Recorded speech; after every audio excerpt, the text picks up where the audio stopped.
예수님의 이름으로 기도드립니다. 아멘. 아멘.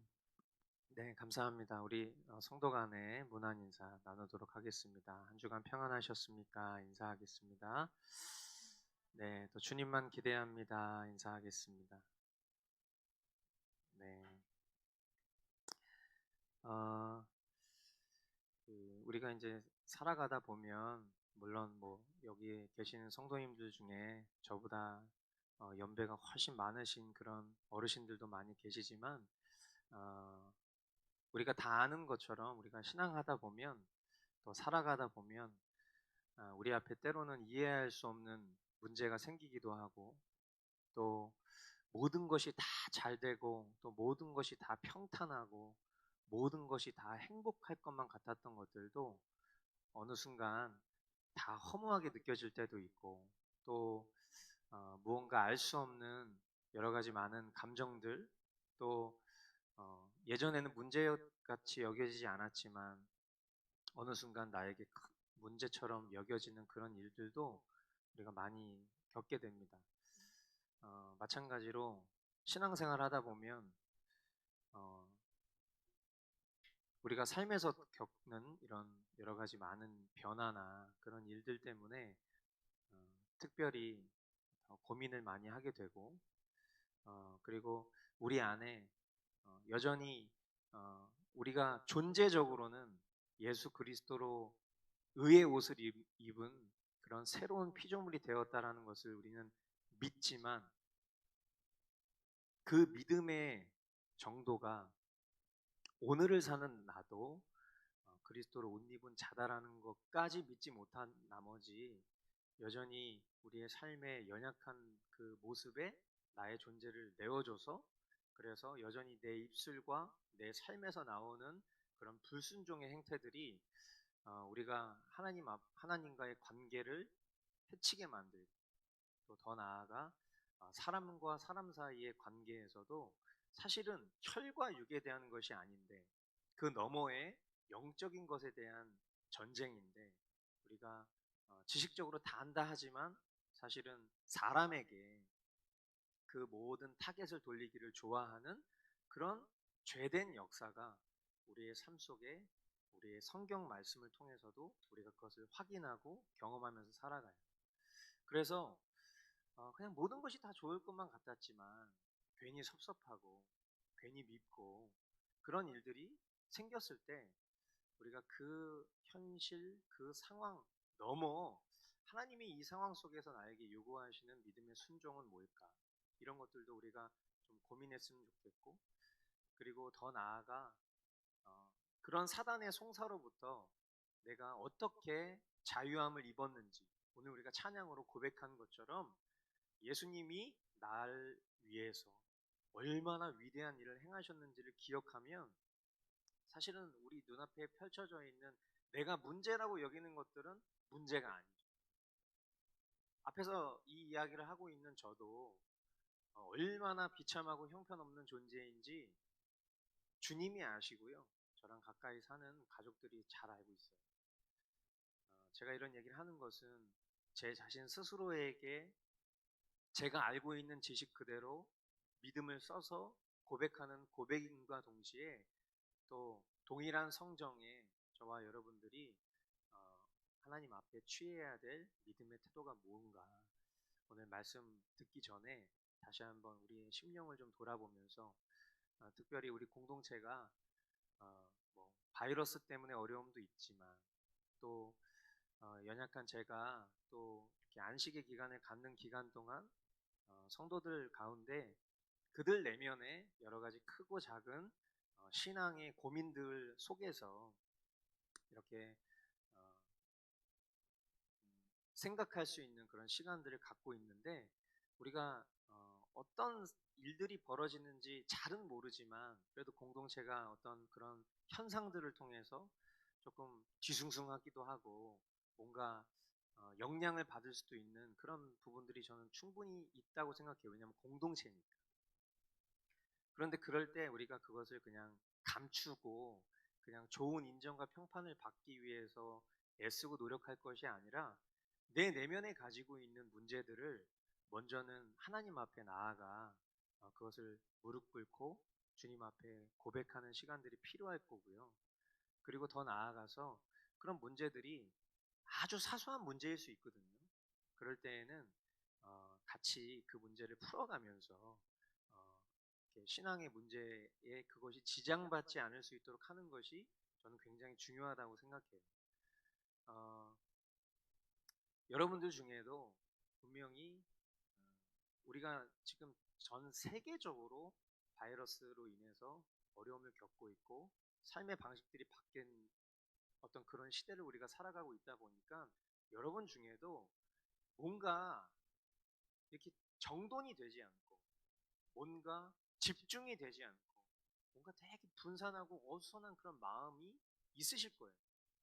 근데 우리가 이것을 영적으로 생각해 보면 사단이 우리의 어떤 이런 마음과 우리의 어떤 집중을 이렇게 분산시켜 놓고 그리고 그 분산시켜 놓은 과정 속에서 우리가 하나님을 바라보지 못하게 우리의 상황과 환경을 굉장히 불리하게 만드는 거죠.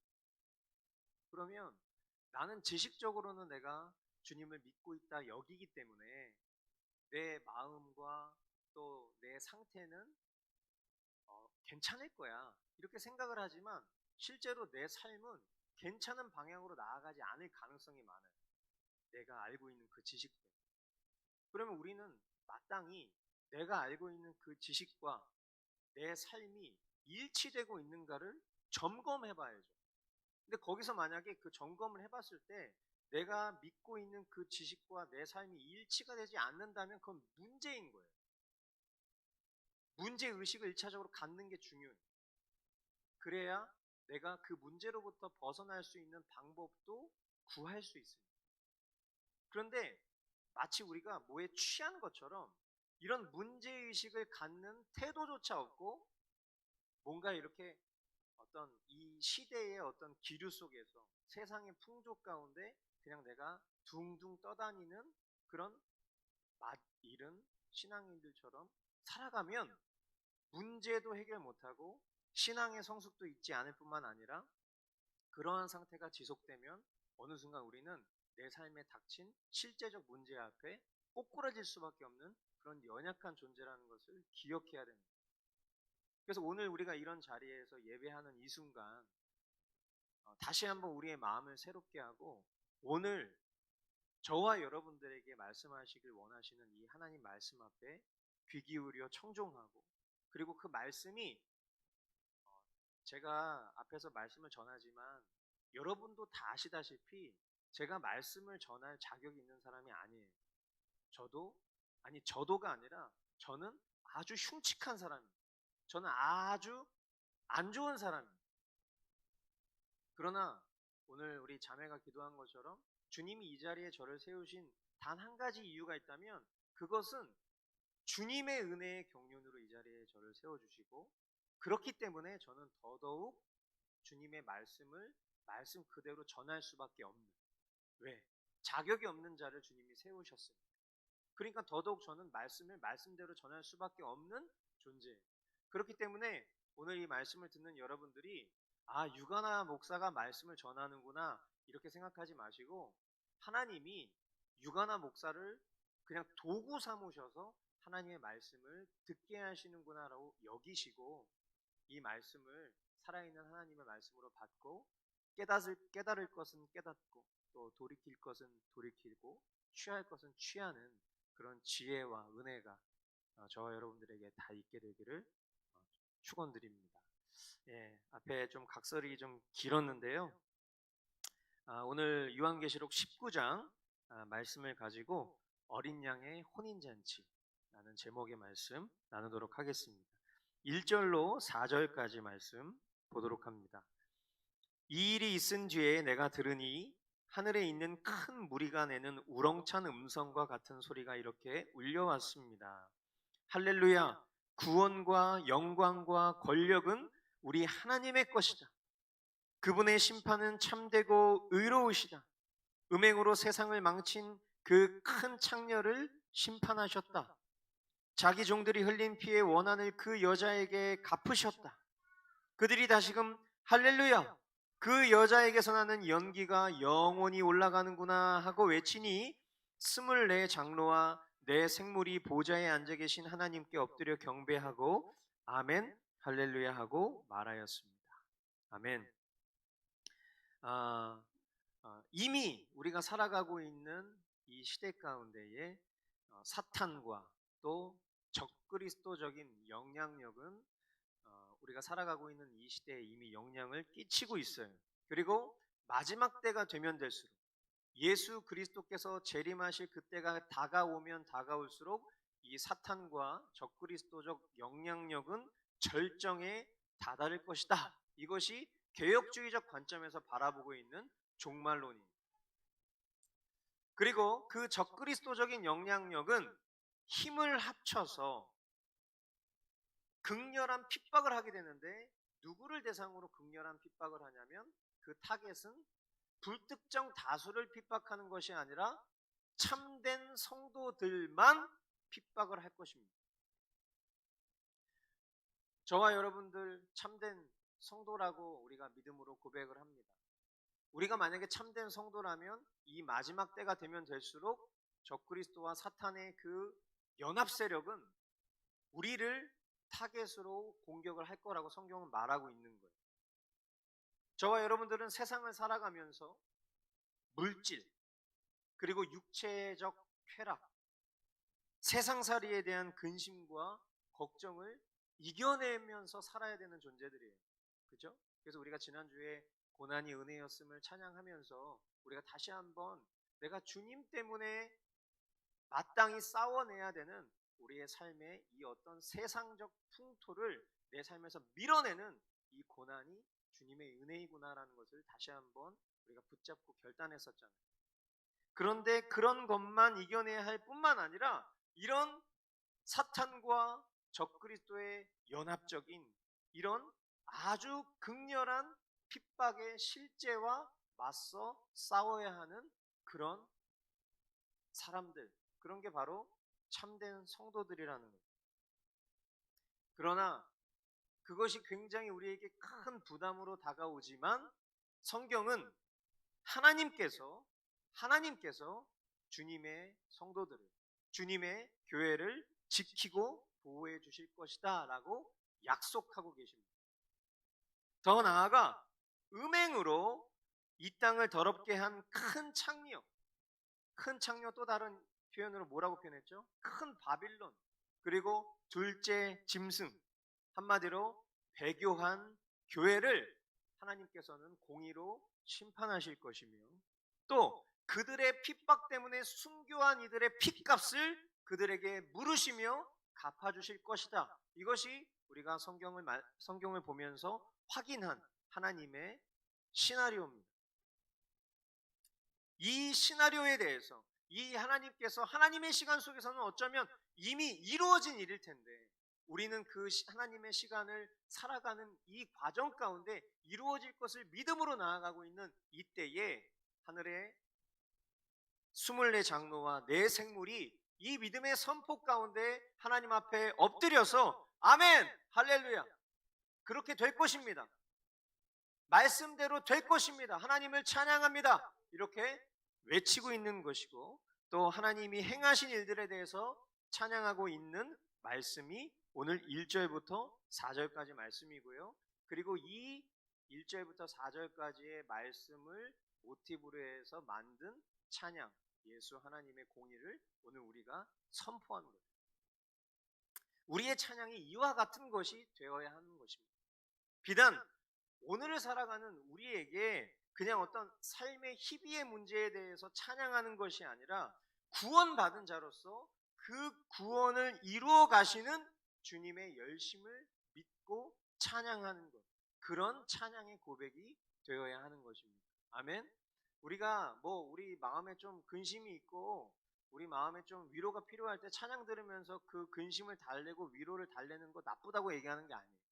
그러나 그 수준을 뛰어넘어서 주님이 내 삶 가운데 행하신 행하실 일들을 믿음의 눈으로 바라보고 그것을 찬양할 수 있는 것, 그것이 영광 중에 이 하늘의 존재들이 찬양하고 있는 그 찬양의 고백이기에 저와 여러분들의 찬양이 그 수준까지 나아갈 수 있게 되기를 원하는 것입니다.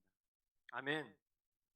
5절로 8절에 보니까요, 그때에 그 보좌로부터 음성이 울려왔습니다. 하나님의 모든 종들아, 하나님을 두려워하는 사람들아, 작은 자들과 큰 자들아, 우리 하나님을 찬양하여라. 또 나는 큰 무리의 음성과 같기도 하고 큰 물소리와 같기도 하고 우렁찬 천둥소리와 같기도 한 소리를 들었습니다. 할렐루야. 주 우리 하나님, 전능하신 분께서 왕권을 잡으셨다. 기뻐하고 즐거워하며 하나님께 영광을 돌리자. 어린 양의 혼인날이 이르렀다. 그의 신부는 단장을 끝냈다. 신부에게 빛나고 깨끗한 모시옷을 입게 하셨다. 이 모시옷은 성도들의 의로운 행위다. 아멘.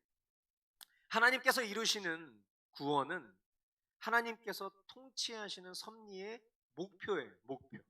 하나님이 지금 우리의 삶과 이 모든 인류의 삶을 섭리하시는 그 목표가 바로 하나님께서 이루시는 구원이라. 그리고 그 구원의 완성을 성경은 어린 양의 혼인 잔치 이렇게 표현을 한 것입니다. 하나님께서는 하나님의 형상으로 창조하신 하나님의 백성들과의 참된 사랑의 관계를 늘 원하세요. 죄로 인해서 단절되었었던 지난 모든 세월의 슬픔을 완전히 회복시키시고 죄를 심판하시고 사망 권세를 무너뜨리시고 모든 하나님의 반하는 것들 그것을 지옥에 쳐넣으시고 그리고 끝끝내 하나님의 백성들과 완전한 연합을 하길 원하시는 것, 이것이 하나님의 계획이에요. 이 계획을 저와 여러분들이 압니다. 그러나 그 오실 예수 그리스도, 우리의 주님 되시고 우리 주님의 몸된 교회의 신랑이라 표현하시는 그 예수님이 오시는 것을 기다리지 못하고 간음하며 세상과 음란에 빠진 창녀로 살아가는 우리, 그런 우리가 아니라 신랑 오시기만을 기다리는 단장한, 늘 신랑 오시기를 기다리며 단장한 신부된 교회로 살아가기를 원하는 우리, 그런 우리와 혼인, 성경은 이것을 혼인이라 표현했고 다른 말로 연합하길 우리가 바라고 소망할 때 주님이 그것을 반드시 이루실 것입니다. 아멘. 그리고 그 신부가 입게 될 옷을 성경은 빛나고 깨끗한 모시옷 이렇게 표현을 했어요. 근데 이 표현 가운데 너무나 중요한 표현이 있는데 그 옷을 어떻게 하셨다? 입게 하셨다 이렇게 표현했어요. 그러니까 이것은 능동태예요, 수동태예요? 수동태죠. 내가 그것을 능동적으로 입는 개념이 아니에요. 내 힘과 노력으로 그 모시옷을 입는 게 아니에요. 주님이 그것을 입게 하셨다라는 거예요. 아멘. 우리의 공로가 아닌 주님이 하신다라는 것, 이것을 이 말씀들을 통해서도 엿볼 수 있는 거예요. 주님을 거룩하게 기다리는 그 신부된 교회가 입는 옷이 이 깨끗하고 빛나는 모시옷인데 그것을 내가 입었다, 그것을 입기 위해 노력하십시오 이렇게 말하고 있는 것이 아니라 그것을 입게 하셨다. 그리고 성경은 이 옷을 가리켜 또 뭐라고 표현하고 있냐면 성도들의 의로운 행위다 이렇게 표현했어요.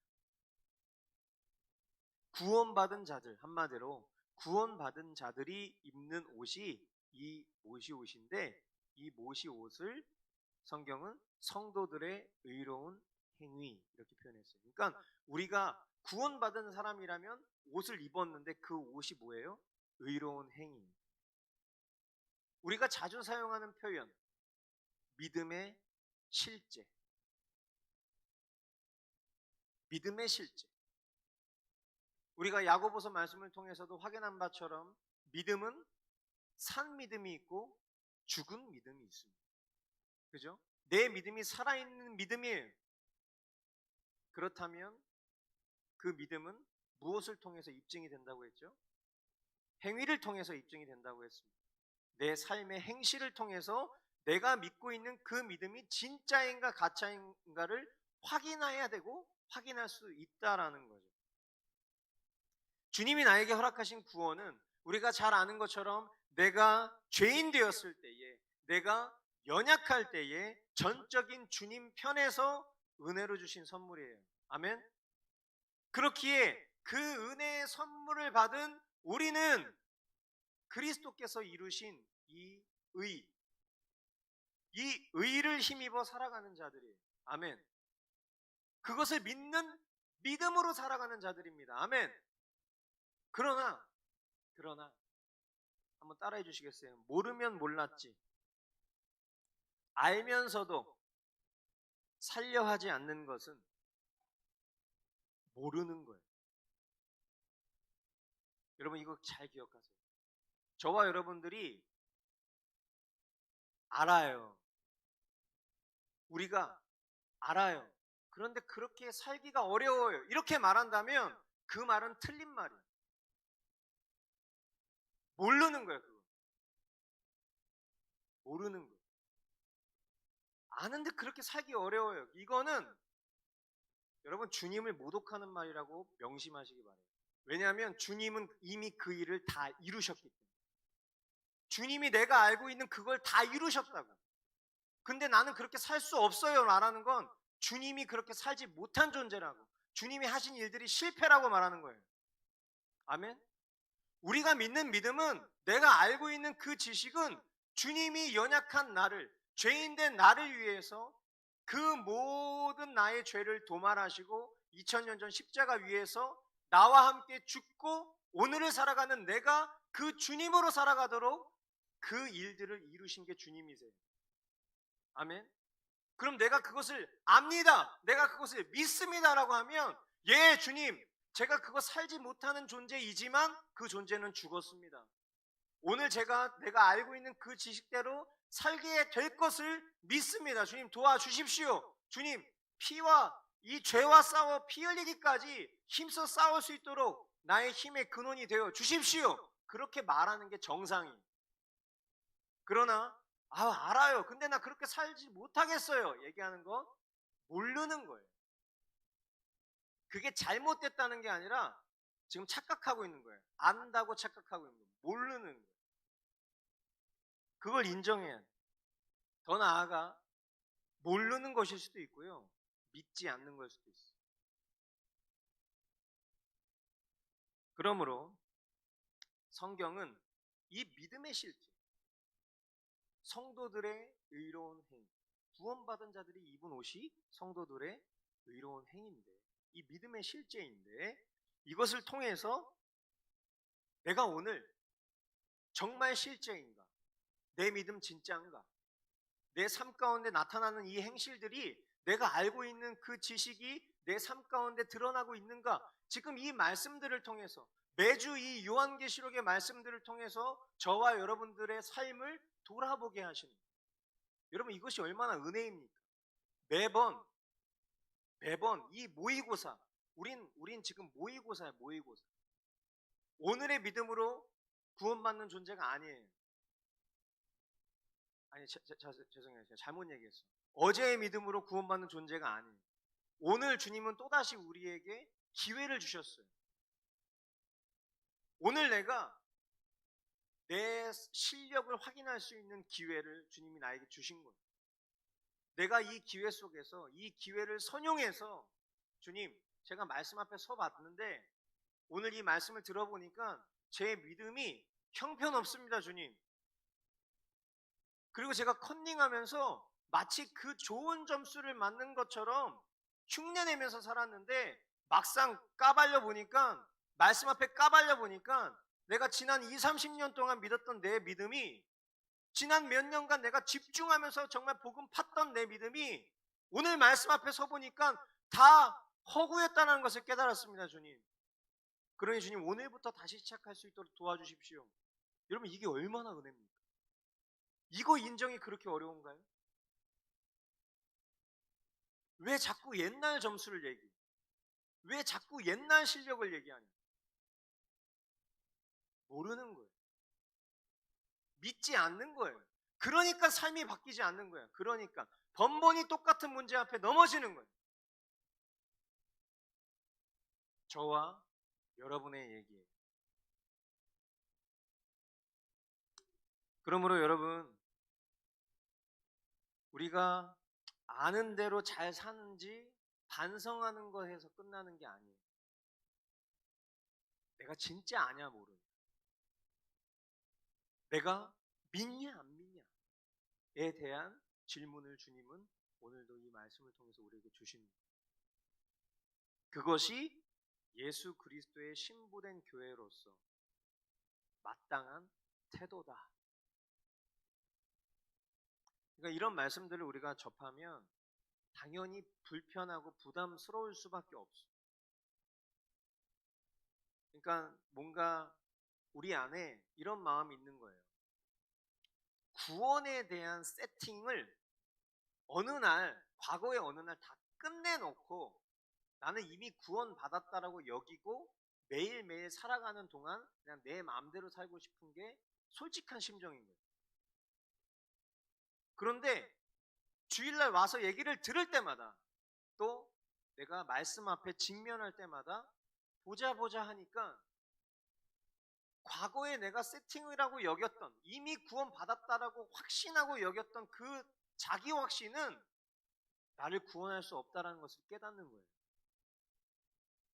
그리고 나는 나 정도면 그래도 정말 복음 어느 정도 알고, 나 정도면 그래도 꽤 괜찮은 믿음 생활을 하고 있다라고 여기며 살고 주변에서도 그렇게 치켜 세워줬는데, 말씀 앞에만 서면, 주일날 설교만 들으면 너무 비참한 거예요. 그래서 그 비참한 소리를 듣기가 싫어. 그래서 귀를 막아요. 여러분, 귀를 막는다고 그게 실제입니까? 무서운 개가 있어. 제가 예를 들어서 강용욱이에요. 그분 대단하더라고. 막 이렇게 막 이렇게 하시더라고. 근데 저는 그렇게 못할 것 같아. 근데 내가 개가 막 있어. 저는 막 조그만한 강아지도 되게 무서워하거든요.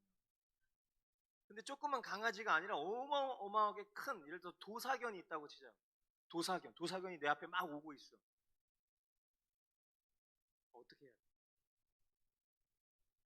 어떻게 해야 돼? 도사견이 앞에 있어.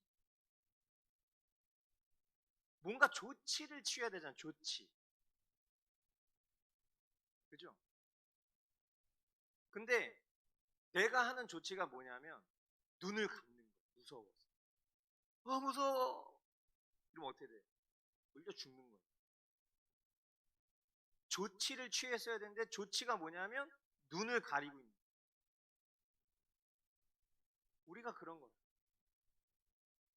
우리가 이 믿음의 문제 앞에서 내 믿음의 수준을 확인했다면 조치를 취해야 돼.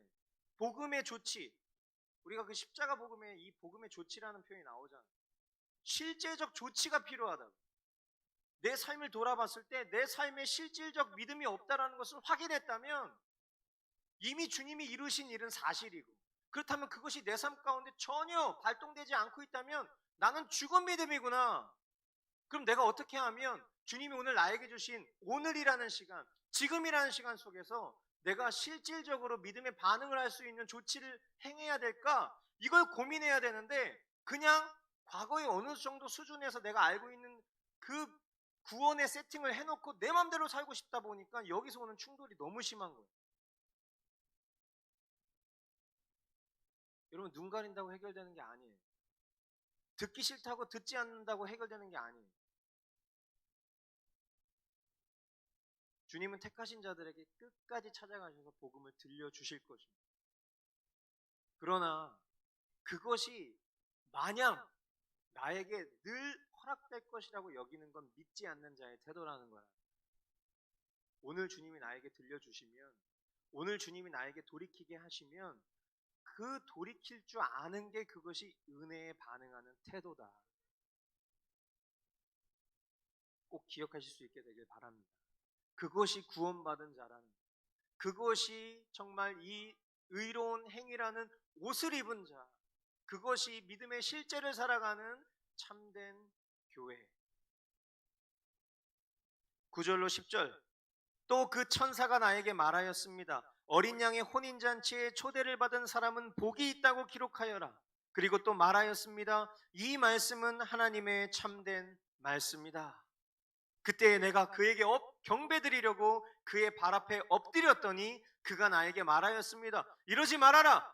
나도 예수의 증언을 간직하고 있는 네 동료들 가운데 하나요, 너와 같은 종이다. 경배는 하나님께 드려라. 예수의 증언은 곧 예언의 영이다. 믿음의 실제, 이 성도들의 의로운 행위로 허락하신 구원을 받은 성도들을 위해서 하늘에서 잔치가 확 열린 거죠.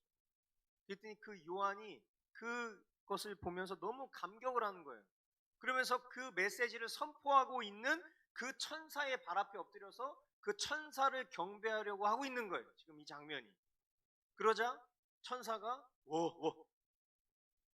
나도 하나님의 종에 불과한 존재야. 요한, 너와 같은 동료에 불과한 존재라고. 경배받으실 분은 오직 하나님 한 분이다. 지금 그 얘기를 하는 거예요. 예수의 증언, 그것은 예언의 영이다. 즉 말씀을 전달하는 통로는 맡겨진 말씀을 전달하는 것일 뿐, 그 어떤 존재도 하나님께서 받으셔야 될 영광을 가로챌 수 없다라는 것을 이 말씀을 통해서 말하고 있는 것입니다. 아멘입니다. 앞에 서서 말씀을 가르치고 전하는 제가 여러분의 존경과 높임을 받는 것은 그 자체가 하나님의 영광을 가로챌 수 있는 일이라는 것을 이 말씀을 통해서 다시 한번 깨닫게 하시는 거예요. 그래서 죄송한 얘기인데 내년부터는 스승의 날 이런 거 없어요. 그래서 이제 그 선물 안 주시는 걸로. 정말로. 제가 예전에 한번 그런 고백한 적이 있어요. 스승의 날 그냥 지나가니까 화나더라고. 스승의 날 그냥 지나간 적이 있어 한번. 화나더라고. 너무하는 거 아니야? 제 기억에는 아마 개척 2년 차 때인가 아마 그랬던 것 같아요. 내 기억에. 확실한 건 아닌데. 스승의 날 그냥 지나갔어. 그래가지고 화가 나더라고. 근데 지지난 그 얼마 전에 그 카네이션 화분 받았을 때 있잖아요. 그때는 제 안에 아주 명백한 확신이 들었어요. 이것이 사람과 사람 사이에서의 정이고 또 마땅한 예의고 사랑의 표현이다라고 생각할 수 있는 것조차도 우리가 조심해야 되겠다. 우리의 스승은, 저와 여러분의 스승은 오직 예수 그리스도 한 분이어야 돼요. 아멘.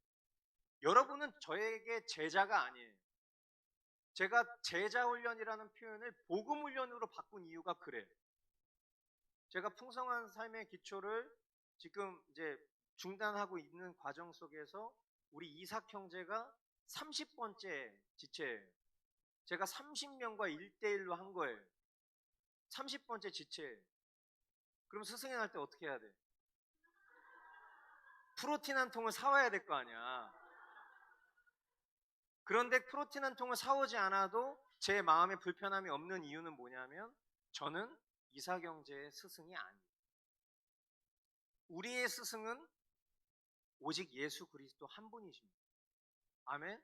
여러분 이거 꼭 기억하셔야 돼요. 그러니까 참된 그리스도인은 함부로 스승 제자 이런 표현하면 안 돼요. 제가 가르친 제자입니다. 이거 진짜 위험한 표현이에요. 왜냐하면 성경은 오히려 그런 말 하지 말라고 얘기했거든요. 우리의 참된 스승은 예수 그리스도 한 분인 거예요. 그냥 주님이 서로를 통해서 주님을 더 알아갈 수 있는 통로 삼으신 것뿐이지, 그렇다고 해서 서로 뭐 선물하지 말고 서로 표현하지 말라고 얘기하는 거 아니에요. 충분히 서로 간에 사랑과 존경을 표현하는 것은 매우 기독교적이죠. 그러나 스승님이십니다, 내 마음에 스승님입니다라는 표현은 안 하지만 내가 저 사람만큼 저 사람 보면서 신앙생활 할 거야, 정말 위험한 표현. 나의 롤모델이세요, 정말 위험한 표현. 여러분 그러다가 망하는 거예요. 그러다 망. 여러분 교회 안에 관계에 문제가 생길 때가 있죠. 교회 안에 어려움을 겪을 때가 있어요. 관계의 문제, 어려움을 겪는 문제 대부분이 뭡니까? 사람한테 실망하는 거예요. 사람한테 실망해서 떠나고 사람한테 실망해서 시험 들고 그러는 거예요. 여러분, 그 누구에게도 기대하지 마세요. 그냥 조건 없이 사랑하세요. 그 누구도 신뢰하지 마세요. 우리가 믿을 대상은 오직 하나님 한 분뿐이에요. 그저 우리는 조건 없이 사랑할 뿐이에요. 서로의 허물과 연약함이 너무 잘 보이잖아요. 그 허물과 연약함 속에서 내가 받은 하나님께로부터 받은 은혜 생각하면서 내가 저 사람의 허물과 연약함을 바라볼 처지가 아니구나 생각하시고 더 그 사람의 연약함을 보다듬어 줄 줄 아는 것이 그게 진짜 교회고 그게 진짜 성도라고 저는 생각해요. 이것을 저와 여러분들이 깨닫게 되는 시간이 지금 시간이라고 저는 생각해요. 제가 얼마나 눈에 보이겠어요.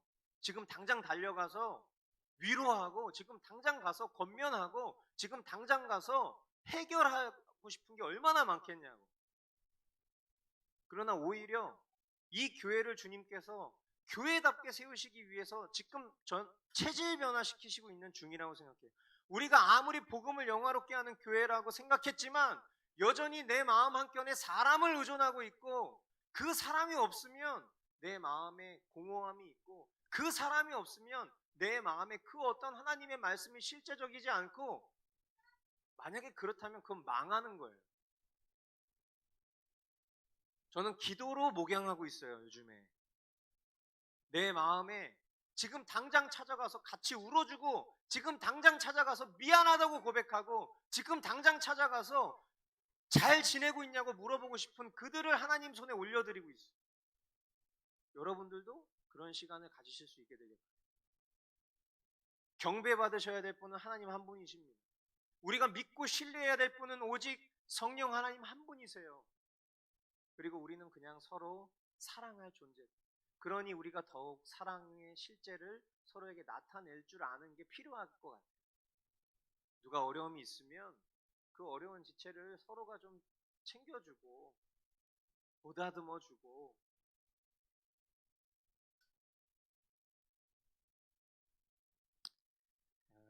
정말 우리 한 사람 한 사람이 그런 주님의 귀한 통로로 설 수 있기를 축복합니다. 11절 말씀, 나는 또 하늘이 열려있는 것을 보았습니다. 거기에 흰 말이 있었는데 신실하신 분, 참되신 분이라는 이름을 가지신 분이 그 위에 타고 계셨습니다. 그는 의로 심판하시고 싸우시는 분입니다. 우리 하준이 이름이 하준이에요. 그래서 이제 준이 준마준 할 때 준입니다. 그래서 이제 어떤 장수가 타는 말, 준마 이런 표현에서 하나님이 타시는 용사, 말, 이제 하나님의 어떤 통로로 쓰임 받아라 이제 그런 의미로 이제 그 이름을 지은 건데 여기 등장하는 이 말은 뭐예요? 전쟁을 수행할 때 어떤 기동력을 상징하는 거죠. 그리고 흰색은 거룩함을 상징하는 것이죠. 그러니까 흰 말을 타고 오시는 분, 이것은 세상을 심판하시기 위해 다시 오시는 예수님을 묘사한 것인데 그 예수님이 신실하시며 참되신 분이라는 이름을 가지셨다고 성경은 기록을 하고 있어요. 성부 하나님께서 이 성자 예수님께 주신 사명, 그게 뭡니까? 즉 하나님께서 택하신 영혼을 한 명도 잃어버리지 말고 영원한 생명에 이르도록 구원하는 것, 그것이 성부 하나님이 성자 예수님께 주신 사명이죠. 그것을 우리 예수님은 신실하게 완수하셨어요. 아멘. 믿으십니까? 예수님이 실수하시면 저와 여러분은 구원 못 받을 수 있어요. 그러나 하나님이 택하신 자들을 예수 그리스도 십자가를 통과해서 그 구원의 완성을 이루시는 것, 그것이 예수님의 사명인데 예수님은 십자가 위에서 그 모든 일들을 신실하게 완수하셨어요. 죽기까지 순종하셨습니다. 또한 예수님은 예수님 그 자체가 나는 길이요 진리요 이렇게 표현하셨죠. 예수님 자체가 참되신 분이에요. 진리이십니다. 거짓과 불의에 대해서 의와 공정으로 심판하시기 위해 예수님 다시 오시는 거예요. 아멘. 그러므로 우리 삶 가운데 불의한 일을 용납받으려고 하는 것은 그것은 예수님적이지 않아요. 내 삶 가운데 불의한 것이 있다면 그것이 드러나고 심판받는 것이 은혜예요. 은혜. 마찬가지로 이 세상의 모든 얻은 권세와 그리고 그 불의한 것들을 심판하시기 위해서 예수님은 반드시 다시 오실 것임을 믿으시기 바랍니다. 12절로 14절 그의 눈은 불꽃과 같고 머리에는 많은 관을 썼는데 그분 밖에는 아무도 알지 못하는 이름이 그의 몸에 적혀 있었습니다. 그는 피로 물든 옷을 입으셨고 그의 이름은 하나님의 말씀이라고 하였습니다. 그리고 하늘의 군대가 희고 깨끗한 모시옷을 입고 흰 말을 타고 그를 따르고 있었습니다. 자, 불꽃 같은 눈. 우리가 성경에 그런 표현이 있잖아요. 불꽃 같은 눈동자로 우리를 지키시고 보호하신다. 여기서 말하는 이 불꽃이라는 것은 모든 것을 감찰하시는 지혜와 통찰력을 말하는 것이겠죠. 머리에 많은 관이라는 것은 모든 불의에 대한 전쟁에서 최후 승리자가 예수님이시다. 이것을 상징하는 것이겠고요. 그리고 그분밖에는 아무도 알지 못하는 이름. 여러분, 예수님 이름이 뭐예요? 육신의 몸으로 오신 예수님의 이름은 예수님이죠. 그죠? 그러나 그분은 우리가 아는 것처럼 참 인간이심과 동시에 참 하나님이세요. 놀라운 것은 예수님의 이름이 있어. 근데 그 이름을 우린 알 수가 없죠. 성경은 뭐라고 표현하고 있습니까? 그분 밖에는 아무도 알지 못하는 이름이 있어. 이것은 예수님의 신성을 표현하는 것이겠죠. 예수님의 신성의 이름이 있다. 인간의 인성으로는 결코 알 수 없는 신적 영역이다. 이런 거 연구하시는 분들이 있어요. 논문 쓰시는 분들. 그러나 결론은 알 수가 없는 거예요. 왜냐하면 성경의 결론이 이렇게 딱 얘기를 해버렸으니까. 그러니까 이런 쓸데없는 걸로 평생 이렇게 박사과정 이렇게 하시려고 하는 분들에게 심심한 애도의 말씀을 드립니다. 여기 성경이 이미 명백하게 그분밖에 모른다고 했는데 왜 연구해 그거를. 예수님은 그냥 우리가 예수 그리스도 이렇게 부르면 되는 건데. 자, 예수님은 우리에게는 예수라는 이름으로 또 주님으로 그리스도로 말씀이 육신이 되신 분으로 하나님의 말씀으로 만왕의 왕으로 만주의 주 지금 제가 표현한 것으로 예수님을 부르잖아요. 그렇죠? 그렇게 불리우지만 그분밖에는 알지 못하는 이름이 있으신 하나님이시다. 아멘. 이런 하나님이신 예수님이 저와 여러분의 죄값을 치르시기 위해서 십자가 위에서 참혹한 피를 흘리셨고 그리고 그 참혹한 피를 흘리신 그 피 묻은 옷은 저와 여러분을 향한 사랑을 증거하는 거예요. 예수님이 흘리신 피를 봤을 때 그 피가 마음속에 큰 증거됩니다. 오늘 우리가 고백했잖아요. 무슨 증거? 아, 하나님이 나를 그렇게 사랑하시는구나. 만약에 그 피를 믿지 못하는 사람은 무슨 생각할까요? 무서워. 피 봤어. 이러겠죠. 아니 왜 저 기독교인들은 변태야? 왜 예수라는 작자가 십자가에 매달려 있는 걸 보면서 그렇게 저렇게 슬퍼하고 저렇게 기뻐하지? 믿지 않는 사람들은 그렇게 생각하지 않겠냐? 그러나 우리는 그 참혹한 예수님의 형체를 위해서 그 예수님이 흘리신 피가 단순히 십자가에 못 박혀서 흘리신 피가 아니라 저와 여러분들을 위해서 흘리신 피, 하나님께서 자기 하나밖에 없는 아들을 십자가에 내어주시기까지 우리 한 사람 한 사람을 사랑하신 나라는 증거의 피라는 것을 믿는 것입니다. 아멘. 뿐만 아니라 우리가 찾아보지는 않겠지만 이사야 63장 1절로 3절 말씀처럼 원수들을 심판하실 때, 그 원수들에게서 튀어나오는 그 피가 옷에 묻을 것을 상징하는 것이기도 하는 거예요. 예수님을 따르는 하늘의 군대는요, 깨끗한 모시옷을 입고 흰 말을 타고 주님을 따른다라고 성경은 표현합니다. 그들 역시 예수님처럼 정결하고 심판의 기동력을 갖춘 이들이다라는 것이겠죠. 그러나 여기서 한 가지 차이점이 있는데 그들의 옷에는 피가 묻지 않아요. 우리 이런 거 있죠? 내 손에 피 안 묻히게 해라. 우리 느와르물 같은 거 영화 보면 내 손에 피 안 묻히게 해라. 네 손에서 해결해. 이런 대사들 등장하잖아요. 그렇죠? 딱 그거예요. 지금. 이 예수 그리스도를 따르는 이들은 그들의 옷에는 피가 묻지 않습니다. 오직 그리스도 한 분만이 우리 모든 대속의 피를 감당하실 수 있는 분임과 동시에 우리가 싸워야 될 전쟁인데, 이 죄와 사망과의 싸움이 사실 내가 싸워야 될 싸움인데, 그 싸움에서 홀로 싸우셔도 이기실 수 있는 전능자이시다라는 것을 표현하는 장면이에요. 너무 놀라운 장면이에요. 한 두세 명은 좀 피 좀 묻혀도 될 텐데, 예수님이랑 한 두세 명 이렇게 그 뒤에 따르는 사람들이 이거 손쉽게 이겼다, 앞에 두세 사람만 피 좀 묻히고, 이래도 대단한 건데 아무도 튀김도 없어. 피가 튀겨지는 것도 없어. 그냥 깨끗해.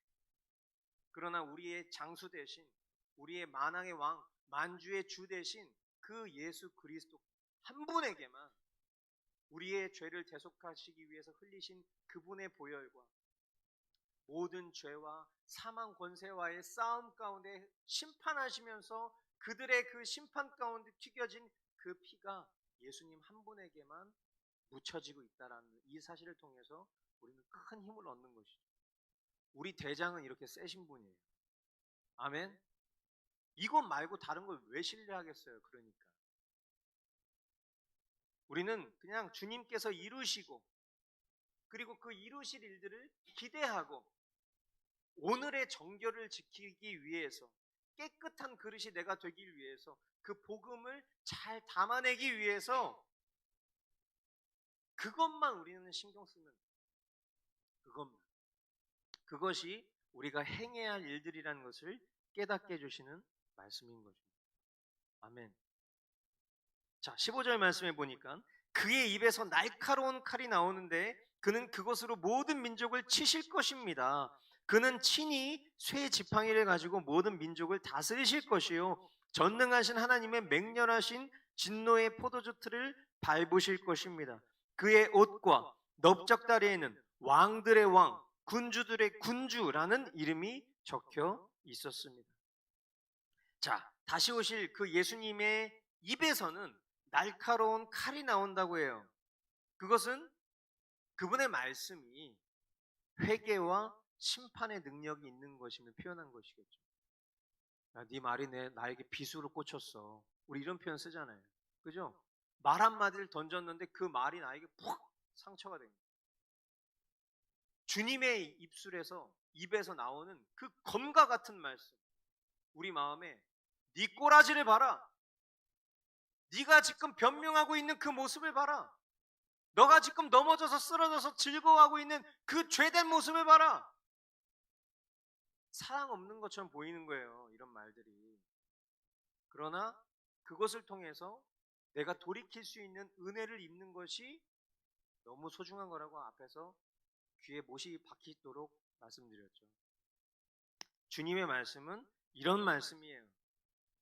참된 주님의 제자들은 사도 바울, 스데반 집사님, 베드로, 모든 초대교회 사도들은 그들의 입에서 그냥 그래, 너무 힘들지? 그래, 기도할게. 주님이 너에게 평강 주실 거야. 이런 말 한 사람 별로 못 봤어. 그런 말이 나쁘다는 게 아니야. 그런 말도 필요해. 사랑하는 성도 여러분, 여러분에게 주님의 평강을 전합니다. 모든 서신서들은 그런 식으로 시작하죠. 그러나 실제 본문으로 들어가면 어때요? 자, 그런데 여러분, 제가 들었어요. 여러분들 어떻게 살고 있다는 거. 이런 식이잖아. 그러니까 좋은 얘기 들으려고 교회에 올 거면은 그냥 여러분 감성 수필 이런 거 읽으세요. 감성 시집 이런 거. SNS에서 뭐 해시태그 해가지고 따뜻한 격려 이런 거 치면 되게 따뜻한 말들 많이 있단 말이에요. 그런 걸로 격려를 받으시고 교회 와서는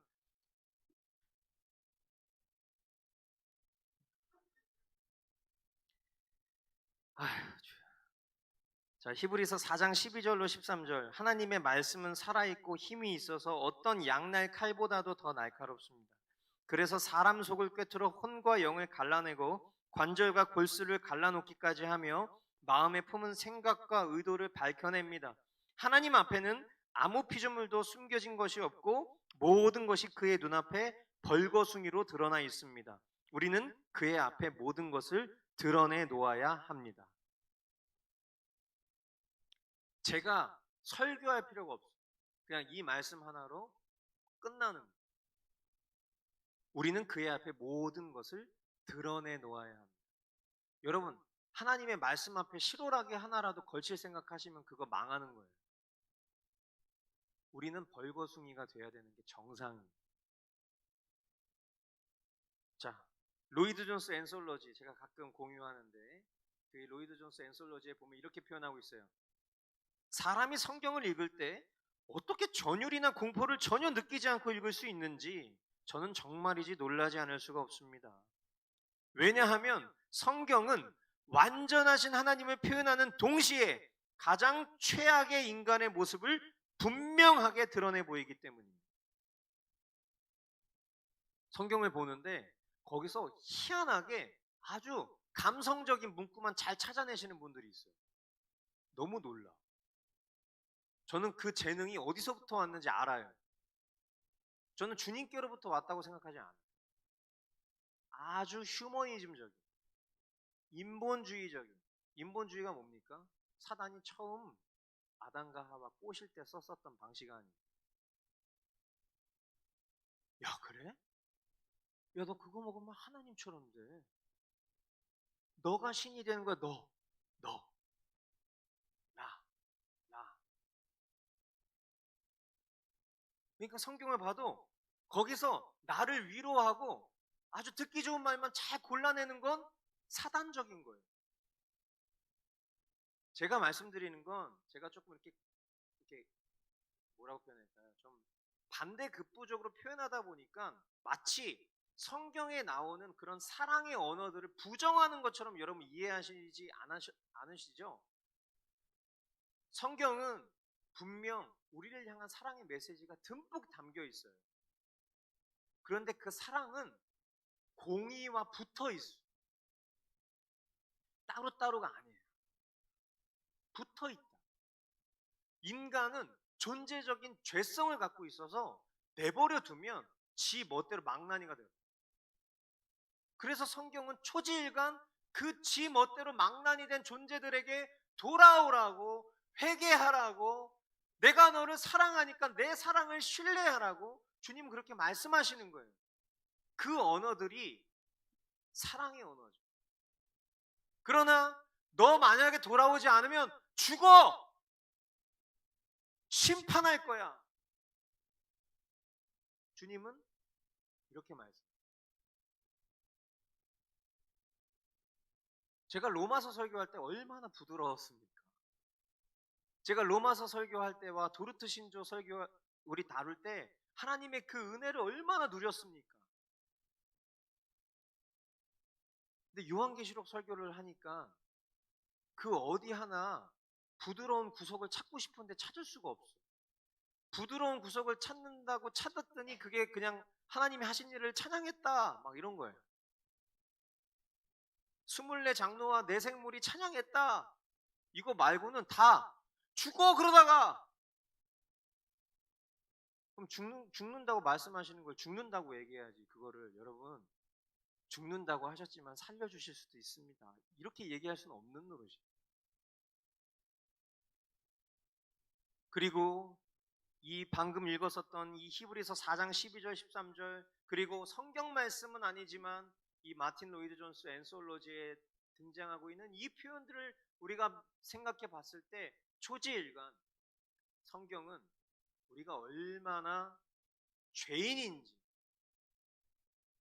복음 안다 하고 복음 믿는다 하지만 얼마나 그 죄성을 끝까지 보존하고 싶어 하는지, 그대로 살면 죽으니까 하나님 말씀 통해서 우리에게 얼마나 우리의 심령 골수를 갈라놓고 싶어 하시는지, 그래서 그 속에 그 존재적 죄를 발견하고 그것으로부터 너 죽었어, 그 죄와 함께 내가 너 대신 죽어줬어, 오늘 사는 너는 네가 아니야, 나로 살아가는 너야, 이걸 얼마나 주님 말씀하고 싶어 하시는지 오늘 다시 한번 여러분들 깨달으실 수 있게 되기를 바랍니다. 만약에 이러한 메시지 가운데에도 어떻게 해서든 말씀을 비껴가려 하고 다른 이유와 변명을 찾으려고 하고 편파적으로 말씀을 취하려 하면 그것은 하나님이 주시는 말씀의 은혜를 누리지 못하는 안타까운 모습이고요. 그리고 죄된 자아에 머무르게 하는 사탄의 속임수에 빠져 있는 나라는 것을 기억하실 수 있게 되기를 바랍니다. 자, 17절로 21절. 나는 또 해에 한 천사가 서 있는 것을 보았습니다. 그는 공중에 나는 모든 새들에게 큰 소리로 외치기를 하나님의 큰 잔치에 모여라. 왕들의 살과 장군들의 살과 힘센 자들의 살과 말들과 그 위에 탄 자들의 살과 모든 자유인이나 종이나 작은 자나 큰 자의 살을 먹어라 하였습니다. 또 나는 짐승과 세상의 왕들과 그 군대들이 흰말을 타신 분과 그의 군대에 대항해서 싸우려고 모여 있는 것을 보았습니다. 그러나 그 짐승은 붙잡혔고 또 그 앞에서 기이한 일들을 행하던 그 거짓 예언자도 그와 함께 붙잡혔습니다. 그는 짐승의 표를 받은 자들과 그 짐승 우상에게 절하는 자들을 이런 기이한 일로 미혹시킨 자입니다. 그 둘은 산채로 유황이 타오르는 불바다에 던져졌습니다. 그리고 남은 자들은 말 타신 분의 입에서 나오는 칼에 맞아 죽었고 모든 새가 그들의 살점을 배부르게 먹었습니다. 자, 천사가 해 위에 서 있대요. 천사가 해 위에 서 있다. 우리는 하늘을 보면 해가 떠 있는 모습을 보죠. 근데 그 위에 천사가 올라갔어요. 뭐 하려고 올라갔을까요? 이제 마지막 심판에 대해서. 온 세계에 거하는 새들아, 심판의 잔치가 열렸다. 그 심판을 선언하기 위한 상징적 묘사겠죠. 이 잔치, 이 심판의 잔치와 대조된 표현이 오늘 뭘까요? 오늘 말씀의 제목인 어린 양의 혼인잔치. 구원받은 이들이 누리게 될 그 영광스러운 잔치는 어린 양의 혼인잔치고요. 그리고 그 예수 그리스도를 적대시하고 세상과 간음하며 음란에 빠진 배교한 교회된 이들을 향해서 펼쳐지는 잔치는 바로 이 심판의 잔치. 모든 이들이 처참하게 죽을 것을 의미하는 심판의 메시지인 것이죠. 그리고 적그리스도와 연합된 거짓 예언자, 이 둘은 산채로 유황이 타오르는 불바다로 던져지게 될 것이다. 산채로 던져진다라는 의미는 그들이 악인의 부활체를 입은 후에 지옥 불바다에 던져질 것을 말하는 거예요. 왜냐하면 우리가 나중에 다루게 되겠지만 이제 이 요한계시록에 보면 나중에 다시 한번 이 무적행으로부터 이 짐승이 올라오는 장면이 등장하죠. 그래서 이제 이것이 천년왕국설에 있어서 굉장히 큰 혼란을 주는 포인트예요. 이렇게 해서 다 끝나는 게 정상인데 이 뒤에 한 번 더 백보자 심판이 딱 등장한답니다. 그래서 이제 그것 때문에 뭐 무천년설, 전천년설 갈리는 그런 이제 상황인데, 그래서 이제 여기서 말하는 이 산채로 던져진다라는 의미는 그 악인의 부활체로 부활한 후에 지옥 불바다에 던져진다는 것을 아마도 표현한 것이 아닐까 우리가 그렇게 생각을 해본다는 거예요.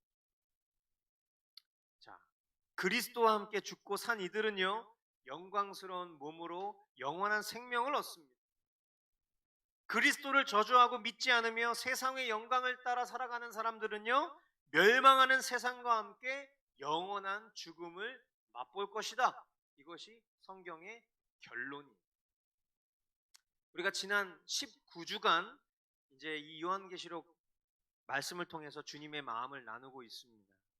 제가 요한계시록 강의 전하면서 한 가지 깨닫고 경험하고 있는 것은 뭐냐면, 많은 교회가 왜 이 계시록을 전하지 않으려고 했을까? 저는 그 이유가 너무 상징적이고 어렵기 때문이라고 생각했어요. 근데 지금 이 19장까지 온 이 상황에서 제가 깨닫게 된 결론은 뭐냐면, 이 계시록의 표현들이 상징적이고 어려워서가 아닌 것 같아요. 이 메시지가 심판의 메시지이기 때문이 아닌가라는 생각이 들어요. 듣기 싫은 말, 제일 듣기 싫은 말들이 모여 있어요. 이 존재적 죄인이 제일 듣기 싫은 말들이 모여 있는 게 저는 계시록 같아요. 그러나 여러분, 맞아, 어쩜 이렇게 듣기 싫은 말들이 모여 있을까? 여러분, 그렇게 인정하시면 안 돼요. 그건 오해예요, 오해. 여러분, 심판은 참된 성도의 것입니까? 아닙니까? 아니죠. 참된 성도들은 심판을 받지 않아요. 저와 여러분들은 심판받지 않아요. 왜? 우리가 받아야 될 심판은 2000년 전 예수님이 십자가 위에서 다 받으신 거예요. 아멘? It is finished라고 했잖아요, 우리가. 티셔츠 그렇게 입고 다녔잖아요. 이미 다 끝났어. 우리는 심판 안 받아요, 여러분. 우리는 주님 모시면 영광 중에서 주님 만나서 혼인잔치 할 사람들이에요. 남겨진 자들은 심판을 받죠. 낱낱이. 그들은 그들의 죄를 위해서 주님이 2000년 전 십자가에서 죽으셨다는 것을 조롱했습니다. 믿지 않았으니까. 그들의 것이 아니었으니까 그들은 심판받을 게 남아있어요. 그러나 우리는 심판받지 않습니다. 요한계시록에 아무리 많은 심판의 메시지가 내 마음을 후벼파고 힘들게 해도 내 믿음의 방향이, 이 메시지는 내가 돌이켜야 될 방향을 가르쳐주는 메시지일 뿐 나에 대한 메시지는 아니야 라고 믿으실 수 있게 되길 바라요. 심판은 배교한 교회, 하나님께 속하지 않은 이들에 대한 것이다. 그들을 향한 심판의 메시지를 통해서 참된 성도라면 오히려 하나님의 사랑의 메시지를 들을 수 있는 거예요. 지키시고 보존하시는 하나님의 신실하심. 그 어떤 모진 환난과 고난 가운데도 주님이 나를 지켜주신대.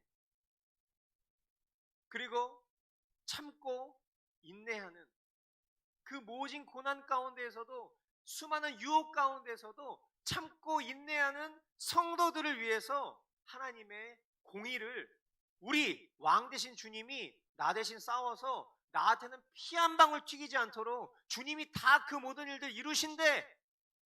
이 얘기가 담겨 있는 게 요한계시록이란 말입니다. 사랑하는 성도 여러분, 오늘도 설교를 짧게 하려고 했는데 길어져서 죄송합니다. 만약 여러분 이 메시지가 여러분 마음을 불편하게 하고 혼란스럽게 만든다면 겸손히 여러분의 믿음을 돌아보실 수 있게 되길 바랍니다. 그리고 바로 이런 방법들을 통해서 내 마음에 주는 불편함, 혼란스러움, 이런 것들을 통해서 우리가 성경을 보니 성경의 수많은 역사 가운데에서 수많은 하나님의 백성들을 그렇게 하나님께 돌아오게 하셨다라는 것을 우리가 알잖아요. 그러므로 만약에 이 말씀들이 여러분의 마음을 불편하게 한다면 여러분들 겸손히 여러분의 믿음을 돌아보시길 바랍니다. 그게 하나님을 떠났지만 하나님께 돌아와서 구원받은 백성들이 취했던 태도예요. 완악한 마음을 부드럽게 하시고 겸손히 통해 자복하며 하나님 앞에 나아오는 그 모습이 저와 여러분의 오늘이 되기를 주님의 이름으로 축원드립니다. 기도하겠습니다.